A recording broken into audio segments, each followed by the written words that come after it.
receptores de catecolaminas, y al sistema parasimpático para lo que es en menos con los receptores muscarínicos. Y así nosotros vamos a manejar, mejor dicho, el sistema nervioso autónomo va a manejar la frecuencia cardíaca en más o en menos. ¿Qué se entiende por frecuencia cardíaca normal? Entre 60 y 100 latidos por minuto. Ahora, por debajo de 60 sería lo que denominamos las bradicardias. Las bradicardias es importante tener en cuenta que no siempre son patológicas. Nosotros podemos esperar encontrar bradicardias en chicas jóvenes, por ejemplo, o en deportistas, o en aquellas pacientes, sobre todo femeninas, que tienen síncope vasovagal, que hacen síncope vasovagal y que manejan una frecuencia cardíaca baja. ¿Por qué? Por un hipertono vagal, o sea, el que regula en menos, ¿sí? Sacando estas situaciones, después las bradicardias pueden manifestar una enfermedad cardíaca, ya sea del sistema eléctrico del corazón per se, o pueden manifestar, por ejemplo, una enfermedad coronaria, una enfermedad por depósito, en fin, un montón de casos. Bien, fíjense acá para recordar básicamente el sistema eléctrico del corazón. Vamos a ver si yo puedo, esperen un poquito. Miren, ahí tenemos, si ven el cursor, el nódulo sinusal, el sino auricular. Vemos que acá hay tres haces que me van a comunicar al nódulo y un haz que es el de Bachmann que sale solito. Este haz que sale solito va a ser el haz de Bachmann el que lleve el impulso eléctrico a las aurículas, ¿sí? A la derecha, a la izquierda, pero es interauricular. Después, por otro lado, tenemos el nódulo sinusal y el sinoauricular. Aurículo ventricular, perdón, y el aurículo ventricular.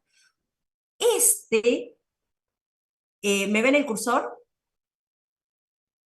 ¿Me ven el cursor? Sí, ma. Ahí. Sí. El sinoauricular maneja una frecuencia cardíaca más alta. Cuando comanda, ¿sí?, el aurículo ventricular, la frecuencia cardíaca baja a alrededor de 40, ¿sí? Acá, en el primero, en el sino auricular, manejamos frecuencias de 60 a 120. El segundo va a manejar frecuencias mucho más bajas, ¿sí? Después de acá, tenemos que la vía de conducción sigue. Y tenemos la ramificación y el haz de His. Y si seguimos, acá estarían las fibras de Purkinje. ¿Hasta ahí vamos bien? Sí, profe. Bien. A su vez, ¿sí?, la ramificación izquierda, que es la que va a ir a inervar el ventrículo izquierdo, acá no está, pero se divide en dos, en una rama anterior y una rama posterior. Una va a inervar la parte anterosuperior del ventrículo y la otra la posterior-inferior, ¿sí? Bueno, ¿qué pasa? ¿Qué ocurre cuando pasan los bloqueos? Bueno, se bloquea, se altera, se obstruye una vía de conducción y entonces el corazón tiene que arreglárselos para eh, llevar la conducción por el otro lado. O sea, si yo tengo un bloqueo izquierdo, que se me va a bloquear acá, yo voy a ir por el derecho primero, una vez que lleva la conducción eléctrica todo por el derecho, ahí voy a llegar al izquierdo, ¿sí? Entonces va a haber un enlentecimiento. Bien, cuando hablamos de bradicardia sinusal, ¿de qué hablamos? Bueno, de que la frecuencia cardíaca es menor a 60 latidos por minuto, de que puede dar síntomas a veces, síntomas por justamente esto de la disminución del volumen minuto cardíaco, que pueden ser más o menos significativos. ¿Qué quiero decir? Que puede llevar desde una leve inestabilidad en el paciente hasta un síncope, una insuficiencia renal del tipo prerrenal, cansancio, fatiga, puede presentar encefalopatía, puede presentar por hipoflujo, ¿sí? Accidentes isquémicos transitorios o una ACV por hipoflujo, ¿sí? Y puede presentar también manifestaciones de un síndrome coronario agudo como es la angina de pecho, justamente por esto, porque tengo una caída del volumen minuto y entonces favorece la hipoperfusión coronaria y ustedes saben que cuando no llega oxígeno, eso da dolor, me da la angina, ¿sí? Entonces, una caída del volumen minuto, más si es abrupta, puede darme todas estas cosas. ¿Cuáles son las causas? Bueno, la enfermedad del nódulo sinusal, que ahora la vamos a ver, el infarto agudo de miocardio, sobre todo de cara inferior. ¿Por qué de cara inferior? ¿Por qué un infarto de cara inferior me va a dar o es probable que me pueda dar una bradicardia?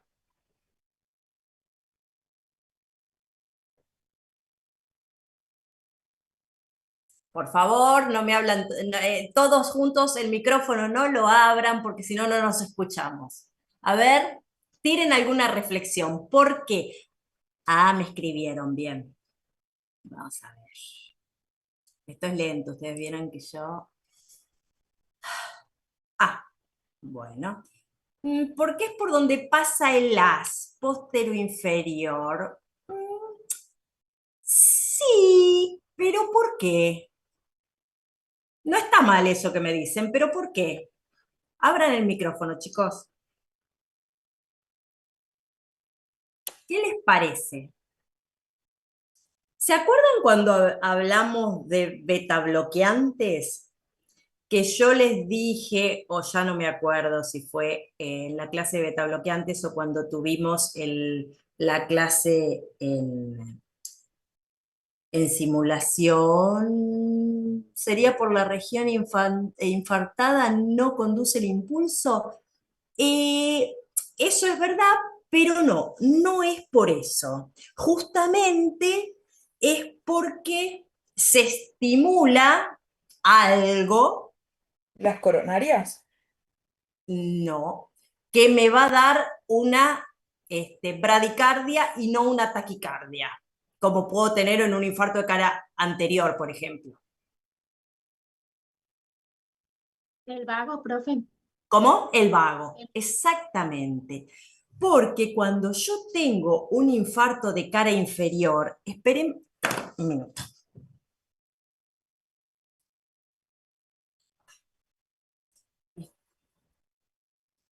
perdón, me estaba cocinando con el suéter. Cuando yo tengo un infarto de cara inferior, hay un estímulo, ¿sí? Parasimpático. Entonces, eso digamos, me estimula la descarga vagal. Y la descarga vagal siempre es bradicardizante. A ver qué pusieron acá. Tono vagal, muy bien, muy bien. Entonces, por eso el de cara inferior. Y por esas síntomas vagales es que también el infarto de cara inferior se puede presentar con náuseas, vómito, epigastralgia, que parece todo un cuadro digestivo, ¿sí? No es una clínica tan concreta y tan marcada como un infarto de cara anterior, que es el dolor opresivo. Este tiene dolor, pero con síntomas más bien digestivos y lo puede enmascarar. Bueno, la sarcoidosis, la amiloidosis, la hemocromatosis, que son todas enfermedades por depósito, de pronto ocurre el depósito en el nódulo sinusal, lo alteran, y bueno, y este nódulo sinusal no comanda bien y pasa a comandar el aurículo ventricular. Cuando hay hipoxemia grave, cuando hay hipercapnia, cuando hay acidosis, esta ya de causas centrales, la enfermedad de Chagas, que hay una miocardiopatía dilatada, una miocardiopatía chagásica, y que al alterar, con el paso del tiempo, ¿no? Al alterar la estructura anatómica del corazón, también altera la conducción. Puede ser que haya quedado lesionado a la conducción en el contexto de una cirugía cardiovascular o por una que haya sido afectada por una endocarditis. El síncope vasovagal también da bradicardia, es lo que hablábamos hoy. Hipersensibilidad del seno carotidio. La hipersensibilidad del seno carotidio es, yo no sé si ustedes leyeron que hay casos descriptos de hombres por ahí que cuando se están afeitando, ¿sí? Tienen un síncope, o al girar la cabeza bruscamente. Bueno, eso es por una exacerbación de la descarga vagal que ocurre cuando estimulamos el seno carotidio. También hay drogas bradicardizantes como son la amiodarona, la digoxina, los beta bloqueantes, los bloqueantes cálcicos, etc. El hipotiroidismo, las alteraciones del potasio, el aumento de la presión endocraniana por un tumor, por una hemorragia, por un hematoma, ¿sí? La cirugía ocular, ¿sí? A veces en ese contexto puede dar una descarga parasimpática y una bradicardia también. Las enfermedades hepáticas, las apneas del sueño, fiebre tifoidea, brucelosis. Allá, ¿qué pasó acá? ¿Por qué no me deja pasar? Espérenme. Ahí va.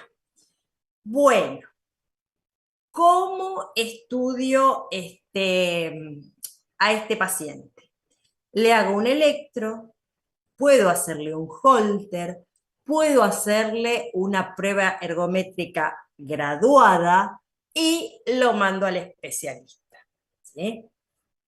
Que le haga los estudios electrofisiológicos, que eso lo hacen los especialistas en arritmias, para ver cómo anda el haz de His.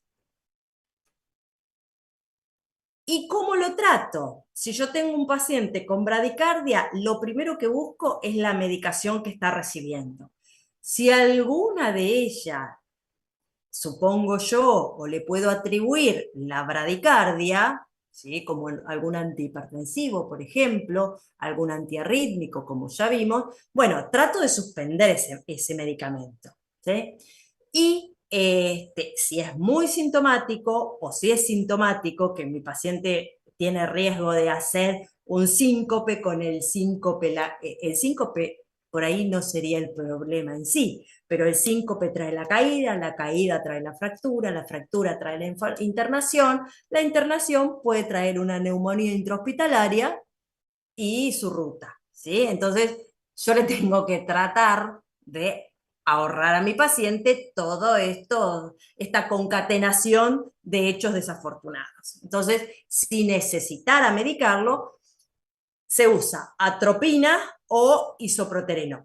Y las dosis son de atropina 0,5 a 2 miligramos de manera endovenosa, cuando presenta síntomas, y el isoproterenol de 1 a 4 microgramos, también endovenoso. Si esto no se soluciona, La bradicardia, bueno, la única forma de solucionarla es colocando un marcapaso. Un marcapaso que, como vamos a ver, hay de dos tipos. Un marcapaso transitorio o definitivo.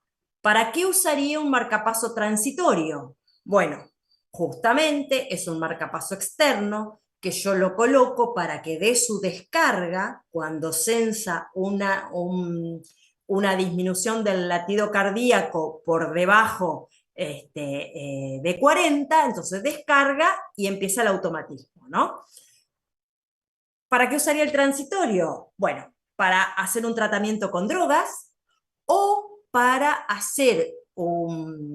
tener cubierto a mi paciente hasta que le coloco el definitivo. ¿Hasta acá vamos bien? Vamos Sí, bien. Sí, bien. ¿Qué se entiende por paro sinusal? Bueno, son aquellas pausas sinusales, ¿sí?, que van a ser mayores a 3 segundos y en esos 3 segundos el nódulo sinusal no trabaja, no genera ningún impulso. Generalmente el paciente tiene manifestación clínica. No es algo que, como vamos a ver, en diferentes bloqueos o algo así, puede que el paciente no se entere. Pero acá tiene manifestación clínica, desde un leve mareo hasta un síncope. A ver. Ah. El transitorio se pone en la emergencia, guardia por el cardiólogo, lo hace un cirujano, ¿sí? Un cirujano cardiovascular, o lo manejamos con medicación hasta el procedimiento electivo del marcapaso. Lo vamos a manejar, si nosotros vemos que tenemos un paciente que amerita marcapaso, y después vamos a ver las indicaciones de marcapaso definitivo, o marcapaso transitorio, bueno, vemos en qué situación estamos. Si mi paciente está muy descompensado, ¿sí?, le vamos a poner un marcapaso transitorio, que es externo, ¿sí?, hasta que venga el cirujano cardiovascular y le implante el marcapaso definitivo. Pero no lo puedo dejar descubierto. O le puedo poner, si lo necesita ahora el marcapaso ya, le puedo poner el marcapaso transitorio, intentar con un tratamiento médico, farmacológico, y si no anda, si anda con el tratamiento médico, saco el marcapasos transitorio y ya está, lo dejo con tratamiento médico. Si no anda, si no responde bien, bueno, veré de colocarle un marcapaso definitivo. Así sería la cronología. Bien. ¿Por qué no me deja pasar? Bien. Acá tenemos un paro sinusal. Fíjense. Onda PQRS. A ver qué. De nada. Onda PQRS. Y acá hay un silencio, ¿sí?, donde no hubo impulso. Y fíjense que si contamos va a ser mayor a 3 segundos. Recuerden, esto es 0,20, 0,40, 0,60, 0... Bueno, si hacemos la cuenta, esto lo tienen de fisiología, va a ser mayor a 3 segundos. Esto es un paro sinusal. Acá mi paciente seguramente tuvo por lo menos un flor de mareo o incluso llegó hasta un síncope. Los bloqueos sinoauriculares. Estos bloqueos, si volvemos a la imagen donde, a ver, espérenme un poquito. Si volvemos a esta imagen, que yo quiero, esperen. Vamos a dejarlo así después sé cuándo volver. Los bloqueos sinoauriculares son los que van a ocurrir a este nivel, o sea, a nivel de las aurículas. Desde el impulso del nódulo sinoauricular hacia las aurículas. Esos son los sinoauriculares. Son difíciles de diagnosticar. A ver. Bradicardia con pausa sinusal, no. El diagnóstico de lo que vimos sería un paro sinusal, ¿sí? Porque no tenemos a Laura, no sé si esta pregunta la ven ustedes o la veo yo sola, la que pregunta Laura. En este caso, el diagnóstico sería bradicardia con paro sinusal. No, el diagnóstico sería paro sinusal, que consecuentemente da una bradicardia. ¿Está bien? ¿Está bien eso? ¿Ven? Porque Sí, acá no hay gracias. bradicardia, acá hay un paro, ¿sí? Esto Y es si un hay paro una sinusal. bradicardia? ¿Eh? ¿Y si hay una bradicardia? Y si hay una bradicardia, no hay un paro. Ahora vamos a ver cuándo hay una bradicardia. Esto es un paro sinusal, ¿sí? Bradicardia es cuando ustedes sacan, recuerdan de fisiología, sacaban entre R y R el número de cuadrados grandes o el número de cuadrados chicos, ¿sí? 1500, 300, y lo dividían por el número de cuadrados grandes o el número de cuadrados chicos. ¿Recuerdan eso? Si Sí, no, sí. lo van a tener ahora. ¿Ya empezaron las clases de electro? Sí. Bien, Ya. ya empezamos con las clases de electro. Bien, perfecto. Les decía que los bloqueos sinoauricular, donde ocurren, ¿sí? A la altura de las aurículas, son difíciles de diagnosticar por un electro, pero los vamos a nombrar, ¿sí? Se parecen a los bloqueos auriculoventriculares de los distintos tipos, que después lo vamos a ver en más detalle. Bueno, generalmente, ¿qué pasa? El nódulo sinusal acá va a transmitir, va a liberar un impulso, pero el problema va a estar en la transmisión de ese impulso, que o bien no se transmite, o bien se transmite de una forma enlentecida. ¿Qué me genera esto? Que no generan ondas P, ¿sí? Puede haber bloqueo sinoauricular de primer grado, donde hay un retraso en la conducción desde el impulso, desde el nódulo sinoauricular hasta la aurícula. No lo puedo ver en un electro, se tienen que hacer estudios bien específicos de la conducción eléctrica del corazón, que eso lo hace un electrofisiólogo cardiovascular, ¿sí? Después hay un bloqueo sinoauricular de segundo grado tipo 1, donde el intervalo entre una P y la otra P, ¿sí? Del complejo siguiente, se va acortando hasta que, fíjense acá, miren, medimos desde una P a la otra P del próximo complejo, ¿sí? Esto, unos 52 segundos. El que le sigue ya es más corto, 1,40, siempre midiendo de la P a la otra P. El otro, 1,29. Y de pronto hay un espacio, un tiempo sin conducción, ¿sí? Que es mayor el tiempo a cualquiera de estos, pero es menor a la suma de cualquiera de estos dos. ¿Me explico? Ustedes van a ver que acá hay un enlentecimiento en el paso del estímulo.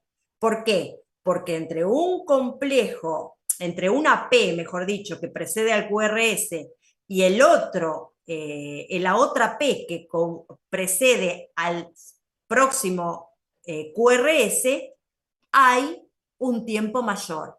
¿Qué me implica a mí un tiempo mayor? Que bueno, que la conducción se retrasó. ¿Está bien? Este es el bloqueo circular de segundo grado tipo 1. ¿Estamos hasta acá? Sí. Bueno, también hay, yo estos se los nombro, mírenlo, sépanlo, los importantes son los aurículos ventriculares que tienen cierta similitud, ¿sí?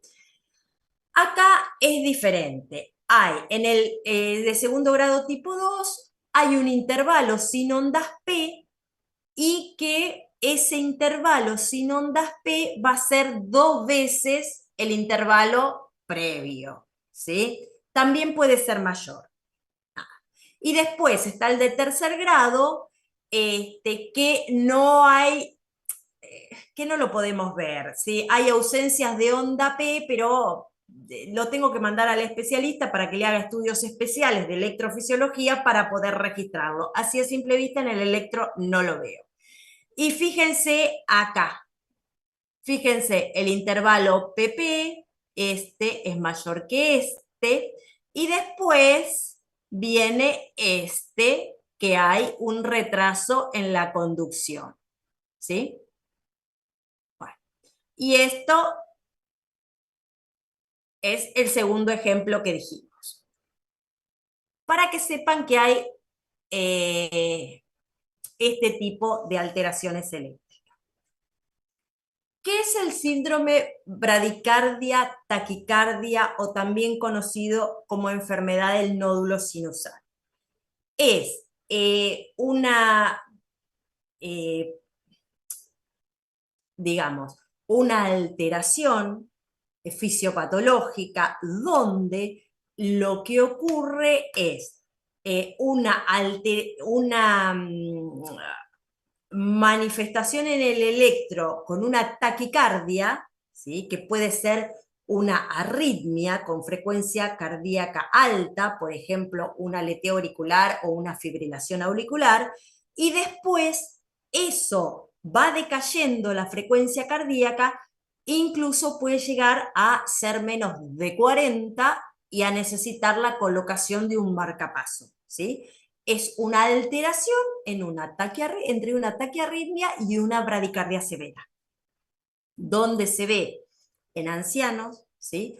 O si son pacientes jóvenes, son aquellos que han nacido con una cardiopatía congénita, por ejemplo, una comunicación interauricular, y se les ha reparado quirúrgicamente y quedan con un defecto de conducción.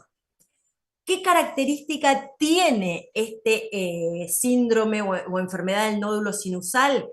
Que mis pacientes no van a responder a las situaciones comunes a las cuales respondería un corazón normal. Ejemplo, si yo lo pongo en una bicicleta para hacer una prueba ergométrica, espero que la frecuencia cardíaca aumenta.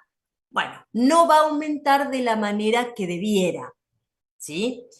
Si uso un beta bloqueante o un bradicardizante, lo que sea, espero que la frecuencia cardíaca baje. Bueno, no, la frecuencia cardíaca que ellos manejan no es modificada por situaciones que en el común de la gente sí.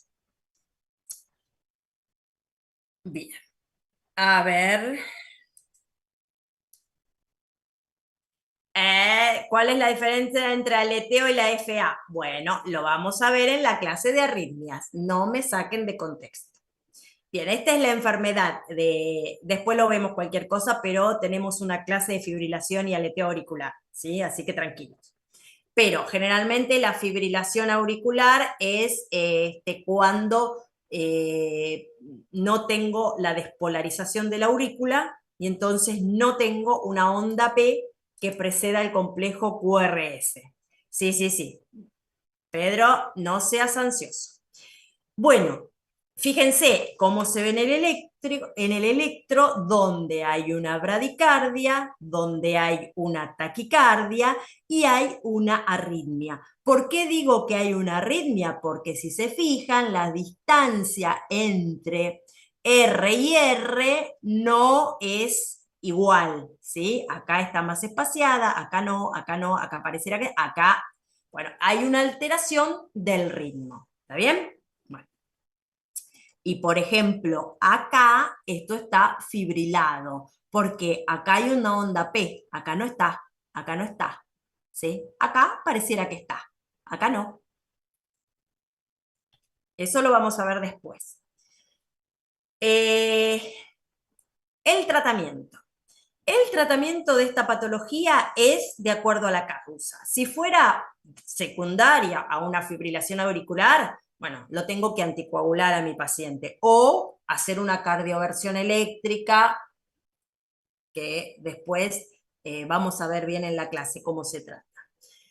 Si maneja una frecuencia cardíaca que le traen clínica, o sea, si la bradicardia es sintomática, tengo que colocar un marcapaso, ¿sí? Si en cambio mi paciente no es lo más frecuente, pero presentara taquicardia, bueno, puedo dar antiarrítmicos, como por ejemplo amiodarona, ¿sí? O puedo intentar una ablación por un cateterismo, entra el cardiólogo intervencionista y trata de ablacionar, de interrumpir esa conducción anómala. ¿Cuál es la probable manifestación que tenga después? Que nosotros, al tratar de repararle la taquicardia, lo dejemos con una bradicardia porque le cortamos la transmisión, ¿sí? Entonces ahí va a necesitar la colocación de un marcapaso. A ver. Bueno, ahora vamos a ver los bloqueos de la rama de las de His. ¿Puede volver una diapo solo para sacar fotos?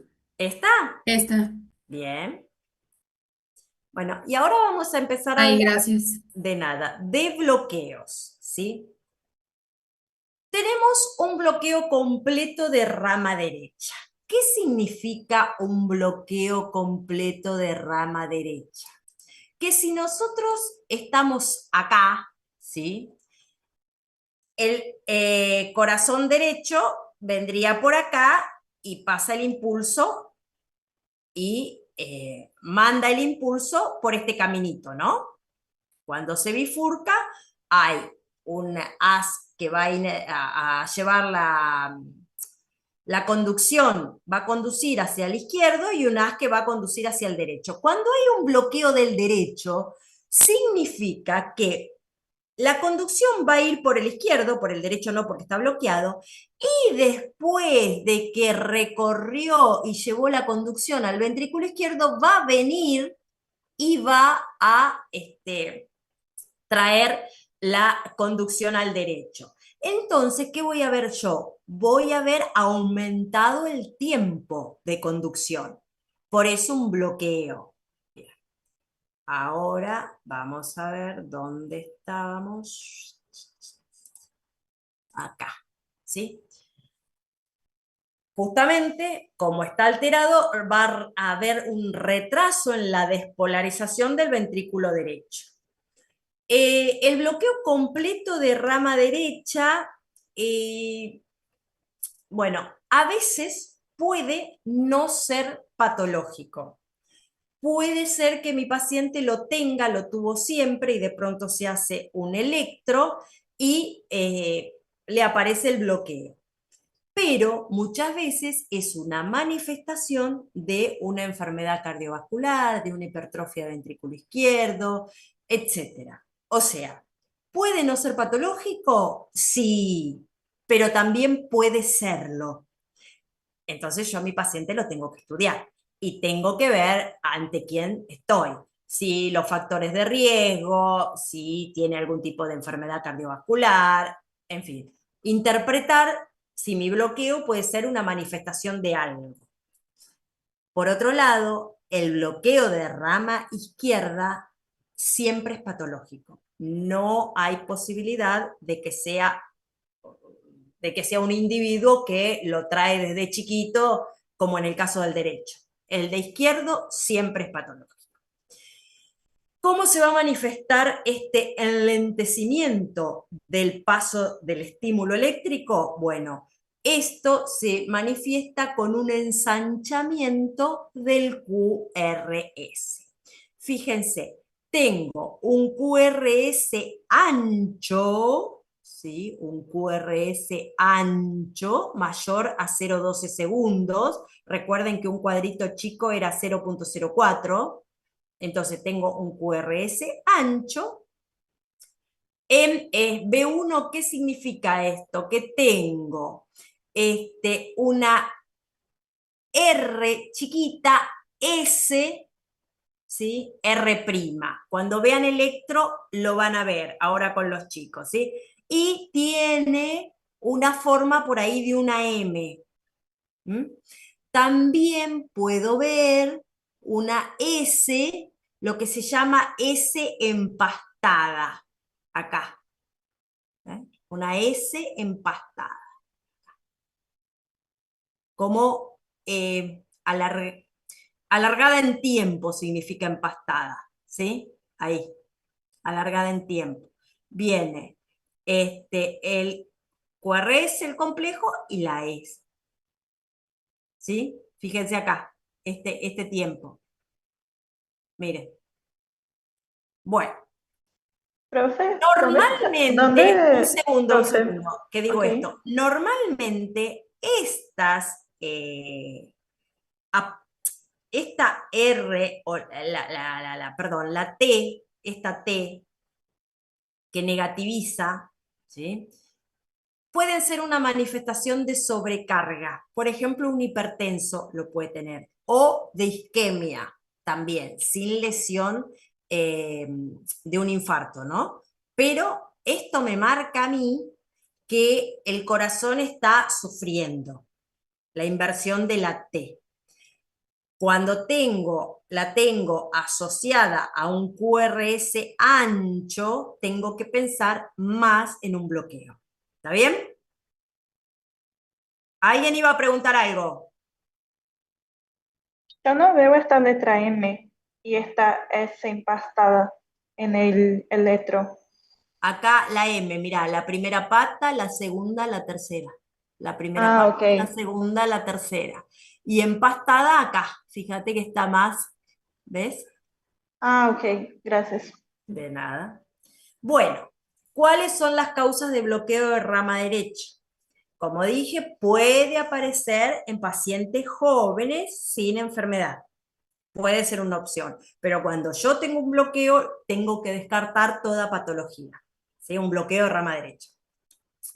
Puede ser secundario a enfermedades congénitas, como una comunicación interauricular, una miocardiopatía que produzca arritmias en el ventrículo derecho, un síndrome de Brugada. Recuerden que el síndrome de Brugada, a veces es una pregunta que al doctor Rey le gusta, trae una elevación del ST, un bloqueo de rama derecha y puede dar muerte súbita, ¿sí?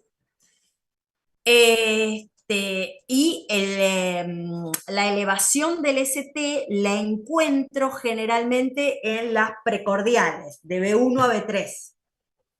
Eso es Brugada. Bueno, ¿Cómo era, profe? ¿Podría repetir los tres sí, puntos? Brugada, tengo una elevación del ST, sobre todo en las precordiales de B1 a B3. Tengo bloqueo de rama derecha y puedo tener muerte súbita. Eso compone lo que se llama síndrome de Brugada. Bien, puedo tener, esas eran de causas por ahí congénitas, puedo tener causas adquiridas también, secundaria a enfermedad cardiovascular, a cardiopatía isquémica, a valvulopatías, a enfermedades, por ejemplo, de depósito como una hemocromatosis, donde justo el depósito, en este caso de hierro, me va a afectar la zona por donde va la conducción. También hay otras patologías que pueden darlo, por ejemplo, la enfermedad pulmonar crónica, la hipertensión pulmonar, el tromboembolismo pulmonar, bloqueos de rama derecha iatrogénicos, o sea, nosotros hacemos un procedimiento y al paciente le queda un bloqueo secundario, o damos ciertas drogas que le queda un bloqueo secundario, ¿sí? Y otras causas que son raras, como por ejemplo la conducción aberrante, la hipercalemia. A veces una hipercalemia puede dar un bloqueo de rama derecho, el arsénico, cuando un envenenamiento por arsénico, el Chagas, ¿sí? El Chagas, o sea, es por ahí en nuestro ámbito no vemos tanto Chagas, ¿sí? Pero en pacientes del norte del país, donde la enfermedad es más endémica, es común encontrar bloqueo de rama derecha. ¿Por qué se los digo? Porque si en un caso clínico, en el examen, aparece paciente que viene del norte, qué sé yo, con enfermedad de Chaga, piensen que en la miocardiopatía chagásica, ¿sí? Y piensen en el bloqueo de rama derecha. A ver, no tenemos preguntas. Bien. Como dijimos, el anterior podía ser darse en pacientes jóvenes y sin patología, o podía ser debido a alguna patología. El de rama izquierda, no, definitivamente no, siempre es patológico. Y bueno, ¿y qué ocurre acá? Hay una alteración en la conducción donde va a hacer que se impida la despolarización del ventrículo izquierdo de manera normal, ¿sí? Entonces, ¿qué va a ocurrir? Lo contrario que en el anterior. Primero va a salir por la rama derecha el impulso, va a pasar y conducir todo por el corazón derecho, da toda la vuelta y después conduce al izquierdo, ¿sí? Entonces, lo mismo, va a haber un enlentecimiento, ¿sí? Este enlentecimiento, ¿cómo se manifiesta? Con aumento del tiempo. Aumento del tiempo implica ensanchamiento del QRS, que es lo que nos marca la despolarización ventricular. Eso es lo que vamos a ver en el izquierdo. Y en el electro, perdón. Bien. Fíjense. Acá tenemos B1 y B6, que son las precordiales. Tenemos un QRS ancho, ¿sí? QRS ancho, más de 120 milisegundos. Fíjense, si contamos acá, ancho. Y acá, esperen que yo quiero, más adelante vamos a tener otras imágenes. Pero, ¿cuáles son las causas de bloqueo de rama izquierda? Siempre son secundarias a una patología, ¿sí? Y puede ser por una hipertrofia ventrículo izquierdo, por hipertensión arterial, por estenosis aórtica que me va a dar una hipertrofia ventrículo izquierdo, por una enfermedad cardiovascular, por todas las valvulopatías, por enfermedades propias del miocardio, por una miocardiopatía dilatada o hipertrofia. La miocardiopatía dilatada, por ejemplo, Chagas, ¿sí? A veces en los pacientes ancianos no tienen nada de esto, pero tienen una degeneración del sistema de conducción, asociado a fibrosis, asociado a la edad también y al deterioro. Esto escrito acá en otra letra quiere decir que un bloqueo de rama izquierda no me puede pasar desapercibido, ¿sí? Porque siempre encubre o va a ser la manifestación de una causa patológica que tenga mi paciente. Entonces, si yo tengo un bloqueo de rama izquierda, siempre, siempre, siempre tengo que estudiar a mi paciente a nivel cardiovascular. ¿Cómo se trata? Bueno, se trata de acuerdo a la causa, ¿sí? Si la causa es, si mi paciente tiene un síndrome coronario agudo y un bloqueo de rama izquierda, ¿sí? Se va a tratar como un infarto, así. Si tiene dolor de pecho, dolor anginoso y un bloqueo en el electro, aunque no tenga señales de elevación del ST, lo voy a tratar igual, ¿sí? O sea, si estoy en periodo ventana, le hago un cateterismo, o si no, le doy fibrinolítico para tratar de destaparlo, porque puede ser la manifestación de una patología cardiovascular. Entonces, se trata igual. A ver, ¿qué otra cosa? Acá, cuando hablamos de hemibloqueo anterior izquierdo, recuerden que yo les dije que en el ventrículo izquierdo el haz se dividía en un anterior y un posterior. Bueno, entonces, cuando es el hemibloqueo anterior izquierdo, ¿sí? ¿En qué se diferencia de los otros bloqueos? Primero, del lado izquierdo va a conducir solamente el posterior, el anterior está bloqueado. Pero como hay una conducción, ya no voy a tener un QRS ancho, ¿se entiende? Sino que el QRS va a ser estrecho, va a ser casi, no me va a llamar la atención, ¿sí?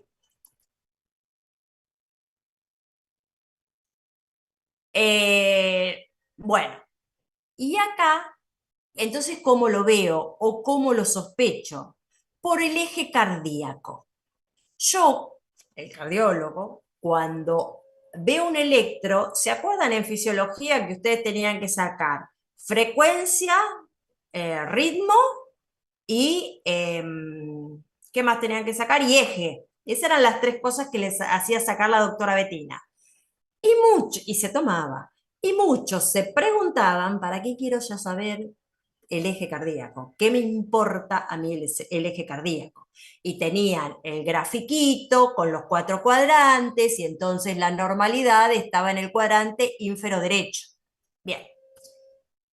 ¿Para qué me sirve? Justamente cuando yo tengo un bloqueo voy a tener una desviación del eje cardíaco. Entonces cuando yo miro el electro, hago el eje, saco el eje y me da desviado, ya sea a la izquierda, para el anterior, o a la derecha, para el bloqueo del posterior, bueno, ahí yo lo tengo que sospechar cuando encuentro una alteración en el eje cardíaco. En este caso no voy a encontrar QRS anchos, ¿sí? Que también me pueden dar una ayudita, sino que voy a encontrar el eje cardíaco alterado o desviado a la izquierda cuando se bloquea el anterior o desviado a la derecha cuando se bloquea el haz posterior. ¿Sí? ¿Estamos bien? ¿Sí? Sí, Sí, profe. profe. Bien. Yo les quiero mostrar esto, esto les quiero mostrar, porque después nos quedamos sin tiempo. Esto se toma, ¿sí? Los semibloqueos, se toma fibrilación auricular y se toman los bloqueos auriculoventriculares, ¿sí? Se toma, no sé, una pericarditis, como es el electro en una pericarditis, en fin. Lo que vimos anteriormente, sépanlo, mírenlo, por ahí les aparece alguno, pero esto seguro que le aparece alguno. Y acá tenemos bloqueo auriculos ventriculares de primer grado. Otra vez, Profe, ¿puedes ¿sí? volver con la diapo anterior, la 29, por favor? ¿Este? ¿En mi bloqueo posterior izquierdo? Sí, Cuando gracias. hay un hemibloqueo del haz izquierdo, recuerden que se dividía en dos, o posterior o anterior, ¿sí? Y eso se va a manifestar no por un QRS ancho, sino, a ver, ya, esperen. ¿Esta querías o la anterior? Era solo para sacar captura. Ah, ok. Gracias. Bien, perfecto. Entonces, en los bloqueos auriculoventriculares de primer grado, como siempre, en un bloqueo hay un retraso de la conducción, ¿sí? En este caso, la conducción desde la aurícula al ventrículo. Entonces, hay un aumento en el tiempo, ¿sí? Desde que se despolariza la aurícula hasta que se despolariza el ventrículo. ¿Bien? ¿Cómo lo veo yo? Porque tengo un PR mayor a 0,20 segundos. ¿Sí? Entonces yo tengo que medir el PR. Y después, de acuerdo a los tipos de bloqueo, vamos a ver que tienen diferentes características.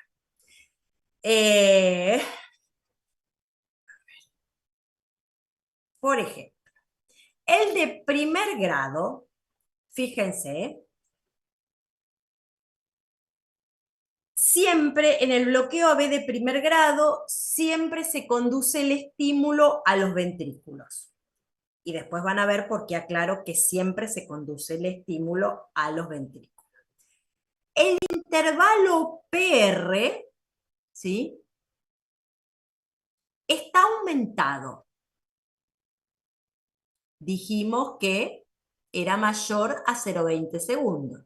Entonces vemos que el intervalo está aumentado. ¿Sí? Que entre la P y el QRS hay, entre el R mejor dicho, hay más de 0,20 segundos. Pero todos los complejos tienen una P que los precede, ¿sí? O sea, hay una P seguida de un QRS, una P seguida de un QRS. ¿Cuál es la característica? Que el tiempo es mayor, ¿sí? O sea, el PR es mayor.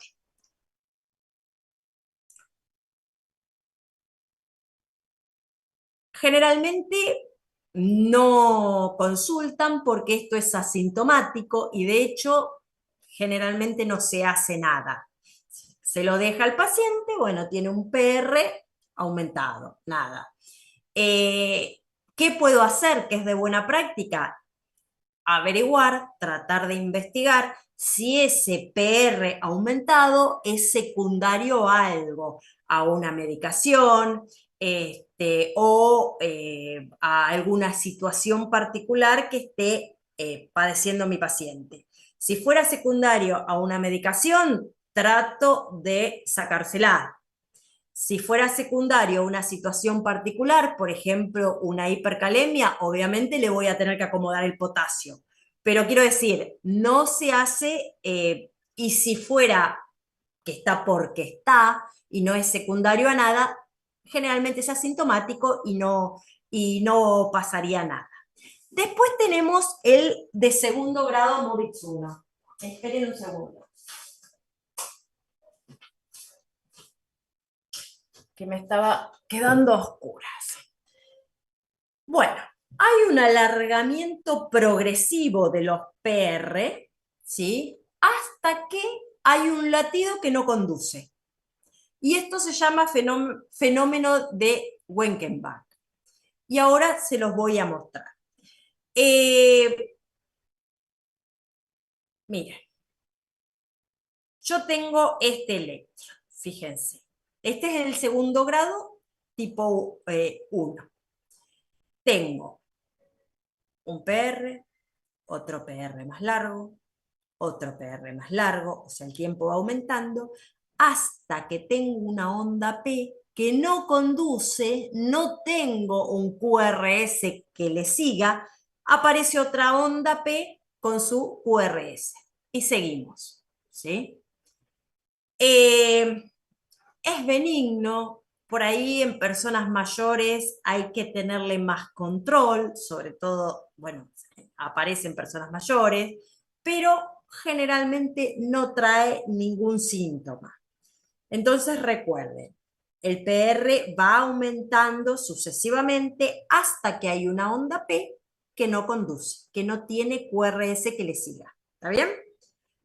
Ese es el de segundo grado tipo 1. No hacemos nada.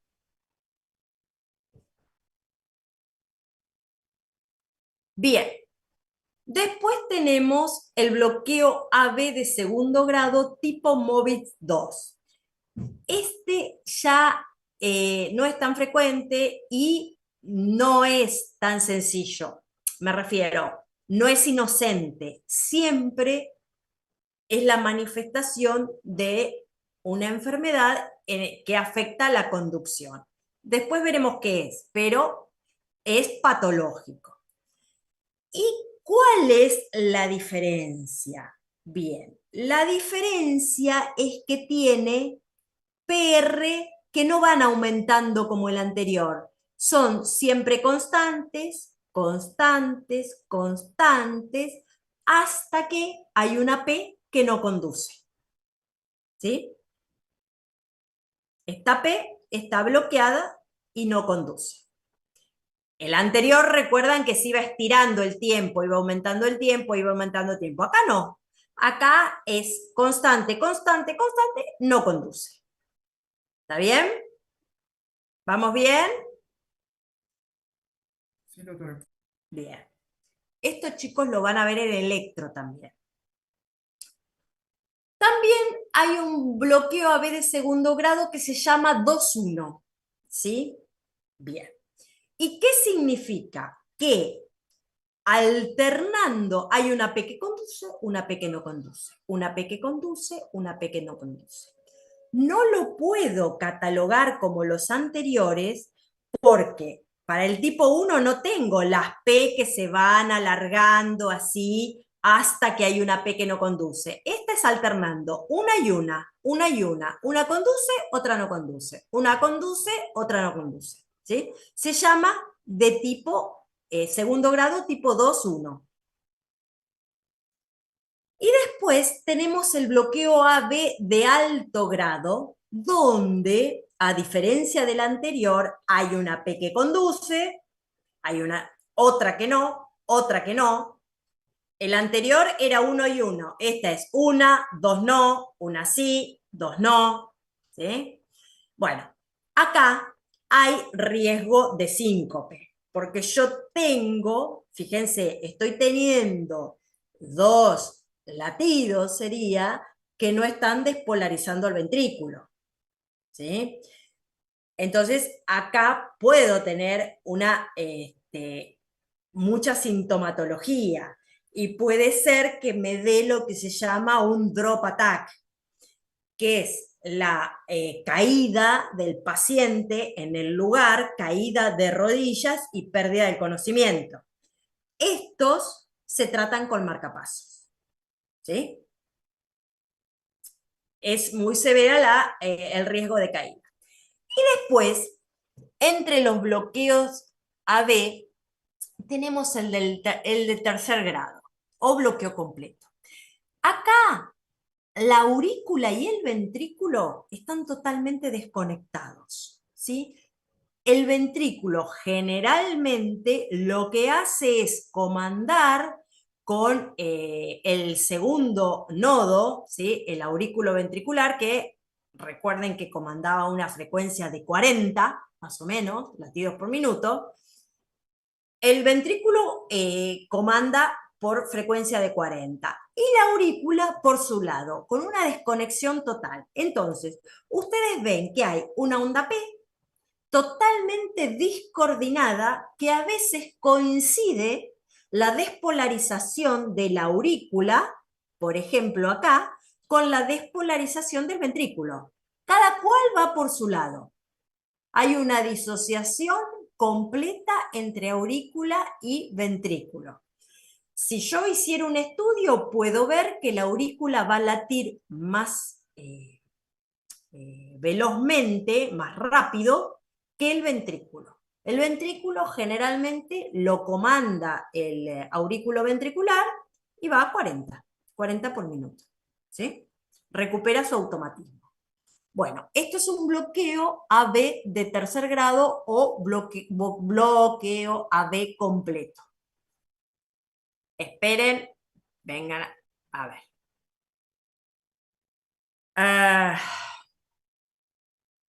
Fíjense, acá, Doctora, sí, una duda. ¿Este fenómeno de wake back sería la onda P que no conduce el QRS, sí? Que está en MOBITS 1. a ver. ¿Decís el bloqueo AB completo? No, ¿O no, cuál? no. El MOBITS 1. El Movitsu no. Que tiene el fenómeno de wake back. Ah, el fenómeno de Queckenbach, sí. Esto puede decir también que tiene este mismo fenómeno en MOBITS 2, porque también tiene la onda P que no conduce al QRS. ¿O no? Sí, en realidad todos los bloqueos que vimos, si vos te fijás, en algún momento hay una onda P que no conduce. Lo que pasa es que, por ejemplo, esta, que está la onda P y no conduce, es algo aislado y no presenta clínica y mi paciente no va a tener ninguna signo sintomatología y de hecho no se trata. Pero los demás, ¿sí? Este tampoco conduce, este tampoco conduce, pero los demás van empeorando, digamos, el tema de la conducción y entonces le van produciendo clínica a mi paciente. No sé si te estoy respondiendo. Sí, entendí, pero este fenómeno ¿puedo Sí. llamar en otros momentos o solo en... No, solo en ese, que no es que no es que sea normal, pero tampoco amerita un tratamiento. ¿Sí? Entendí. Dale, gracias. Bueno, vamos acá. Causas de bloqueo AB completo. Cuando hay una enfermedad por depósito que afecta justo el sistema de conducción, cuando hay cardiopatía isquémica, hay secundario a algunos fármacos, enfermedades valvulares, como ya vimos, causas iatrogénicas, puede ser secundarias a una cirugía o a un implante de tipo percutáneo del recambio valvular, cardiopatías congénitas, bloqueos congénitos, chagas, ¿sí? A ver, ¿qué más? Esto que ya les conté, lo del drop attack, ¿sí? El bloqueo AB de tercer grado completo, como ya dijimos, es el ataque de caída, el drop attack, el paciente se cae de rodillas, no tiene tiempo a nada, no tiene ni un mareo, ¿sí? Tuvo una desconexión entre la aurícula y el ventrículo.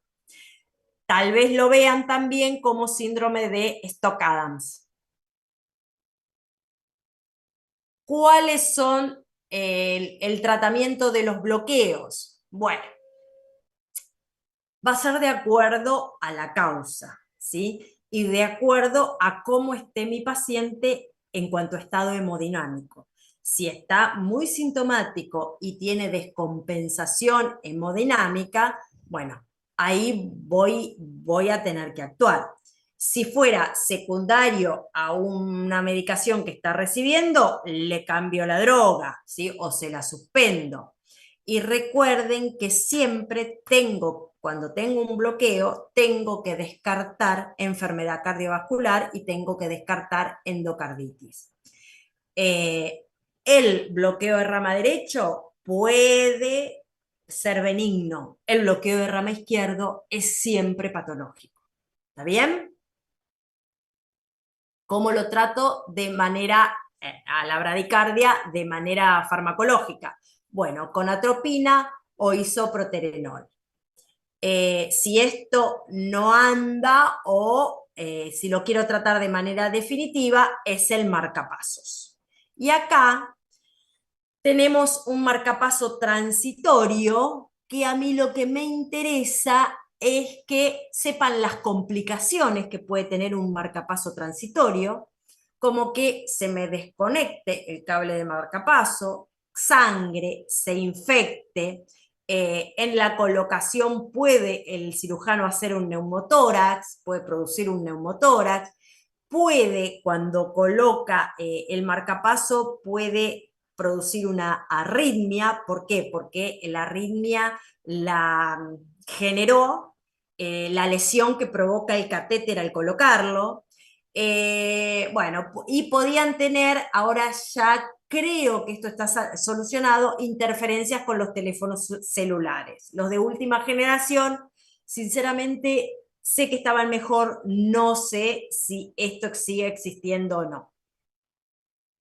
Cuando yo lo indico, cuando hay, Doutora, sí, una pregunta, perdón. Quando um paciente tem marca-passo e aí ele, em um eletro, como pode identificar que está com um ritmo de marca-passo? Que bueno, veo? yo lo que voy a tener es un ritmo cardíaco normal, ¿sí? ¿Por qué? Porque el marcapaso lo que hace es que cuando baja la frecuencia cardíaca, me da el disparo, no es que está trabajando permanentemente, ¿sí? Entonces voy a tener una frecuencia cardíaca más de 60. ¿Está bien? Pero en el electro no se ve una línea. Sí, hay veces que hay signos en el electro que son muecas que se pueden ver, este es debido al marcapaso. Eso cuando vean la clase de electro lo van a ver, se puede ver.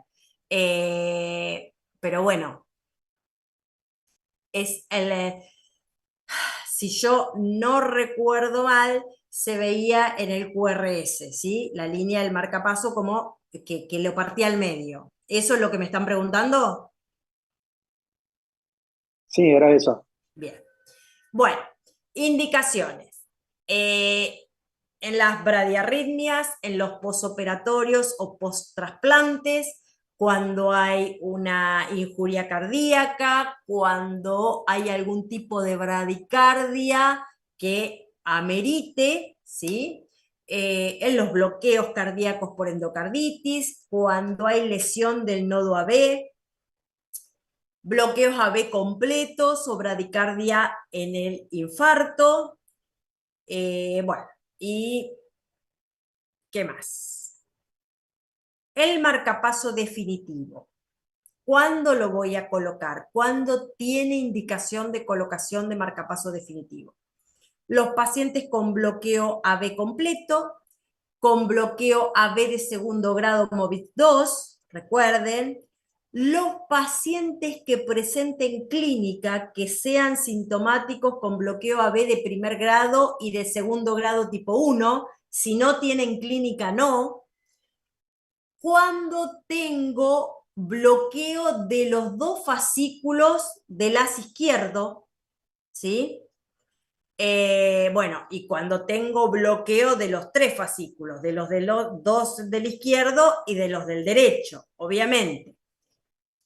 También en los pacientes con bradicardia sinusal, bloqueo sinoauricular, bueno, enfermedad del nódulo sinusal, en fin. Esto lleva al marcapaso definitivo. ¿Qué más? Así se ve.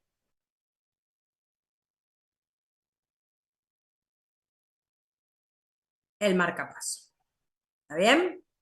Bueno, creería que ya estamos con esto. ¿Alguna duda de esto? No, profe. No. Bien. Vamos a ver qué hice yo. A ver, acá estamos. Ahora, vamos a hablar un poquitito, que es muy cortito, de hipotensión arterial crónica, ¿sí? Así como tenemos la hipertensión arterial, ¿sí? Ay, qué mal me anda este cursor. También tenemos la hipotensión arterial crónica. ¿A qué se llama? A aquellos valores de TA que están por debajo de 90-60, ¿sí? Cuando esa presión baja muy rápido, me va a dar un síncope. Y esta hipotensión arterial crónica puede ser primaria o esencial o idiopática o secundaria, por ejemplo, a algún fármaco, ¿sí? La primaria es aquella que se ve en las chicas jóvenes, generalmente altas, delgadas, que constitucionalmente siempre tienden a tener la presión baja. Van por la vida con 90-60 sin ningún tipo de inconveniente. Cuando tienen algún descenso en días de calor de la presión arterial, imagínense que si el 90-60 es la normal, bajan a 8,4, etc. Se sienten, sí, se sienten mareadas, se sienten mal, es probable que tengan síncopes y es probable que hagan síncopes vasovagales. Bien, pero no es patológico. Es una característica de estas pacientes. Eso es la hipotensión primaria. Después tenemos la secundaria. Y ya acá hay una causa que la está provocando. ¿Qué causa? Puede ser la enfermedad de Addison, enfermedades como cirrosis, la mastocitosis sistémica, Parkinson, parkinsonismo, el síndrome de Sjogren es una cosa rara que se ve en ancianos. El anciano per se sería hipertenso. Bueno, a veces hay alteraciones en disautonomías en ancianos donde le da una hipotensión con el riesgo de caída que eso conlleva, ¿no? Que es lo más grave. La neuropatía autonómica diabética en diabetes mal controlada durante mucho tiempo. Ustedes saben que la diabetes es una enfermedad que también afecta el sistema nervioso autónomo. Entonces podemos tener las diarreas, las constipaciones y la neuropatía autonómica que también produce hipotensión arterial, o sea, alteración, bueno, disautonomías, digamos. El Guillain-Barré, la amiloidosis, en fin, la neuropatía alcohólica, disautonomía por fármacos, Bradbury-Eggleston, que también es una disautonomía, no se sabe la causa, hay una mala sincronización entre el simpático y el parasimpático. Puede ser secundaria a fármacos. ¿Y qué fármacos tenemos que averiguar, ¿sí? Para que, a ver si nuestro paciente está sufriendo algún efecto adverso? Diuréticos, antagonistas adrenérgicos, bloqueantes cálcicos, o sea, todo lo que sea para bajar la presión también. Nitratos, inhibidores de la enzima convertidora, ARA2, la fenotiazina, antidepresivos tricíclicos, la levodopa. Bueno, todos estos fármacos pueden producir hipotensión. Por eso la importancia del interrogatorio. ¿Qué voy a hacer yo sobre todo en pacientes de la hipotensión esencial? La que vemos primero, la de la chica sana, digamos. Básicamente, evitar los días de calor, evitar los ejercicios vigorosos, tratar de mejorar el retorno venoso aumentando la altura de la pata de la cama con respecto a la cabeza, el uso de medias de compresión, esas que usan las azafatas, las que se usan para mejorar justamente el retorno venoso, ¿sí? Que pueden ayudar, estar bien hidratado, comer con sal, comer de manera fraccionada y, por ejemplo, no 2 veces, sino de 4 a 6, evitar el alcohol, en fin. Estas pacientes generalmente son aquellas que tienen o pueden tener síncopes de tipo vasovagal. Y estos síncopes de tipo vasovagal, que seguramente acá hay alguien que lo ha sufrido o lo sufre, se diagnostican con un TIL test. Esa es la prueba para diagnosticar el síncope vasovagal. Si el TIL test resulta positivo, el síncope es de origen vasovagal. Pero lo que les decía, que este tipo de pacientes ya se conocen, ya saben que le va a bajar la presión, ya saben que, tienen esa molestia en la nuca o en la boca del estómago, que predice que van a sincopar. Entonces, cuando uno ya se conoce, se acuesta, levanta las piernas, mejora el retorno venoso y mejora el estado general también. En el caso de que sea una hipotensión patológica o que necesite, que sea tan intensa que necesite medicación, ¿qué se usan? Se usan simpático-miméticos como la fenilefrina, la etilefrina y el midodrine, ¿sí? ¿Cómo actúan? Estimulando los receptores alfa. La fenilpropanolamina ya no está discontinuada, está prohibida, se sacó de mercado. ¿Cómo actúan entonces? Actúan sobre los receptores alfa-adrenérgicos, estimulándolos. Generalmente, ¿qué pasa? Que con el paso del tiempo necesitamos más dosis. Eso se llama taquifilaxia. Otra cosa que podemos utilizar son los mineralocorticoides. ¿Por qué? Porque retienen sodio y retienen agua, atrayendo el sodio. No tienen los efectos adversos de los glucocorticoides, ¿verdad? Pero bueno, puede generar hipocalemia, puede generar hipomagnesemia, y a veces en ciertos pacientes con insuficiencia cardíaca los puede complicar. Otras drogas que podemos usar es el ibuprofeno, después tenemos la ergotamina. Recuerden que la ergotamina era un componente de un fármaco muy conocido como es el Migral para la migraña, ¿sí? El efecto adverso puede ser que provoque ergotismo. El ergotismo es, si recuerdan de fármaco, una vasoconstricción muy severa, ¿sí? Por eso tampoco se recomienda como antimigrañoso, porque tiene un efecto, bueno, después hace un efecto rebote. Hay una vasoconstricción muy severa, que mejora, y después automáticamente hay una vasodilatación que vuelve la cefalea, la que se llama cefalea de rebote, cefalea por analgésico.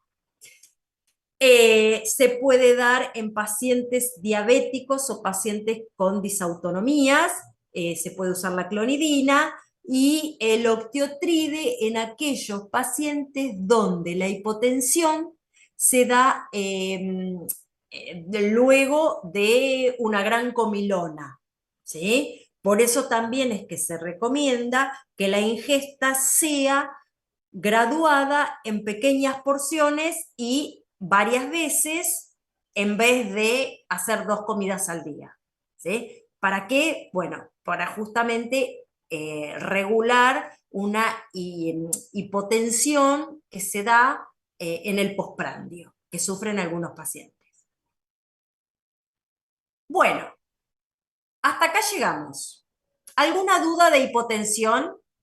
Recuerden que básicamente tenemos la de la paciente joven, delgada, alta, flaca, linda y esbelta, como yo siempre digo, que es constitucional, que seguramente si hace síncope es un síncope de origen vasovagal, ¿sí? Que después cuando veamos síncope van a ver la fisiopatología, pero es totalmente benigno. ¿Cuál es el riesgo? La caída, ¿sí?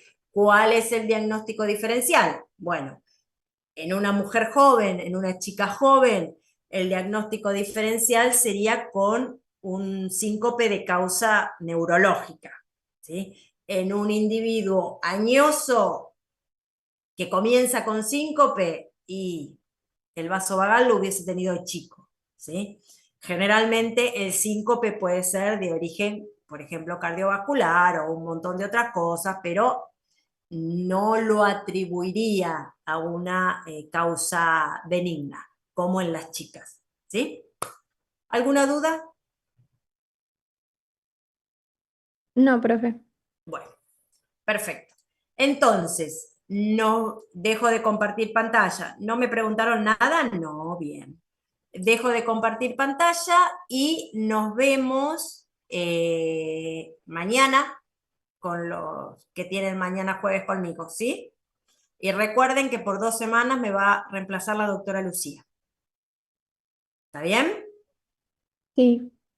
Bueno, Gracias, doctora. hasta mañana entonces. Chao, chicos. Hasta mañana, nos vemos.